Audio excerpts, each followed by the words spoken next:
नमस्कार दोस्तों, आज से हम लोग मैथमेटिक्स का नया अध्याय शुरू करेंगे। पिछले कई वीडियो में हम लोग प्रतिशत से संबंधित अन्य बहुत सारे महत्वपूर्ण प्रश्नों को सीखे हैं।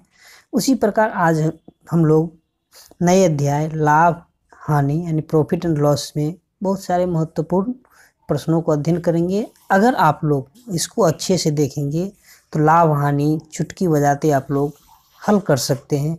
बस आप लोग मेरे वीडियो को अच्छे से देखिए और एक एक वाक्य को, प्रश्न को समझिए, फिर देखिए कैसे मैथमेटिक्स आसान हो जाता है। तो आइए लाभ हानि का शुरुआत करते हैं और इसमें देखते हैं कुछ महत्वपूर्ण तथ्यों को और उससे संबंधित उदाहरण को। लाभ हानि में सबसे पहले आता है क्रय मूल्य। क्रय मूल्य क्या है?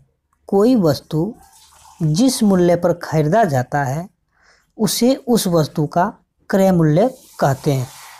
कोई वस्तु जिस मूल्य पर खरीदा जाता है उसे उस वस्तु का क्रय मूल्य कहते हैं। उदाहरण के लिए, राम एक कलम 5 रुपया में खरीदा। उदाहरण के लिए राम एक कलम 5 रुपया में खरीदा तो राम के लिए कलम का क्रय मूल्य 5 रुपया हो जाएगा। अब आइए देखते हैं विक्रय मूल्य क्या है। कोई वस्तु जिस मूल्य पर बेचा जाता है, विक्रय मूल्य, कोई वस्तु जिस मूल्य पर बेचा जाता है उसे उस वस्तु का विक्रय मूल्य कहते हैं। उदाहरण के लिए, राम एक कलम 5 रुपया में खरीदता है और 6 रुपया में बेच देता है। तो यहाँ पर 5 रुपया उस वस्तु का क्रय मूल्य है और 6 रुपया राम के लिए विक्रय मूल्य है। अन्य तथ्य को देखते हैं। अब लाभ क्या है? कोई वस्तु खरीदारी दर से जितना अधिक में बेचा जाता है, कोई वस्तु खरीदारी दर से जितना अधिक में बेचा जाता है उतना उस वस्तु पर लाभ प्राप्त होता है।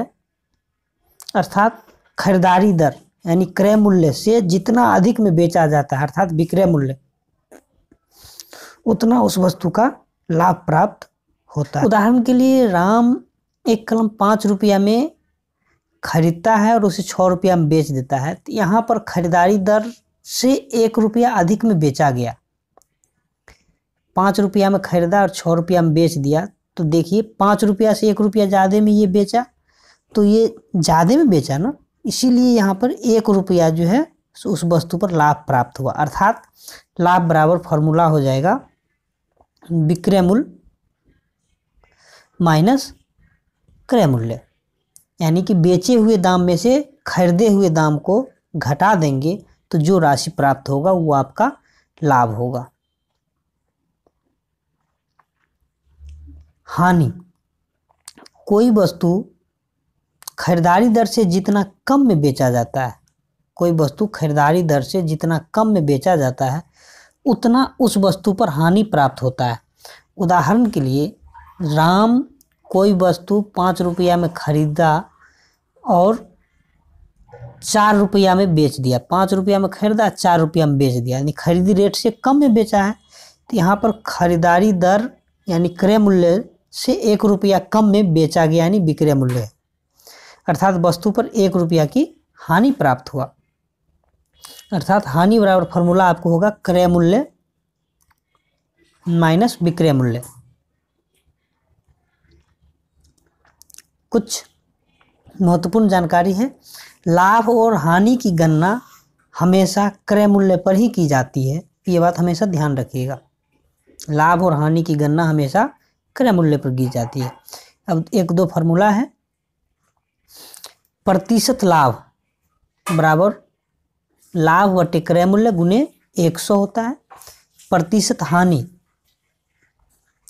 हानि बटे क्रय मूल्य गुने 100 होता है। जब दो वस्तु को समान विक्रय मूल्य पर बेचकर एक वस्तु पर जितना लाभ कमाता है, गौर कीजिएगा, जब 2 वस्तु को आप समान दाम पर बेचते हैं और एक वस्तु पर जितना लाभ कमाते हैं उतना ही प्रतिशत जो है सो दूसरे वस्तु पर आपको हानि होता है।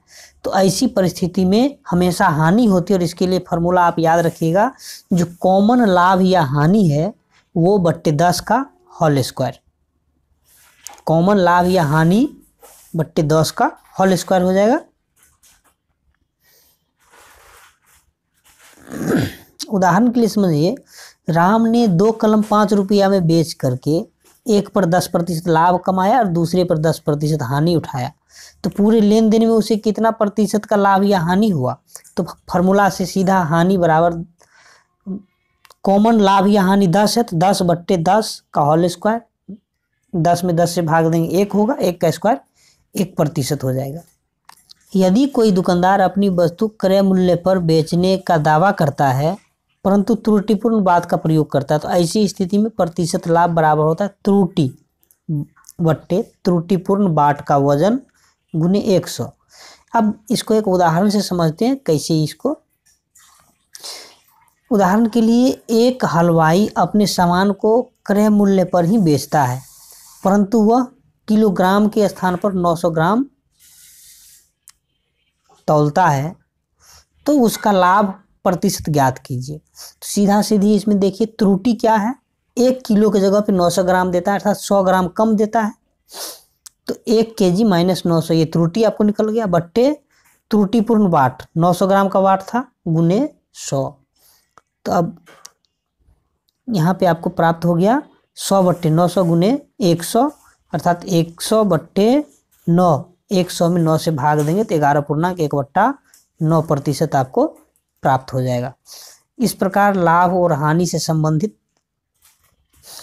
महत्वपूर्ण तथ्य को देख लिए हैं। अब हम लोग अगले वीडियो में लाभ और हानि से संबंधित महत्वपूर्ण प्रश्न को देखेंगे।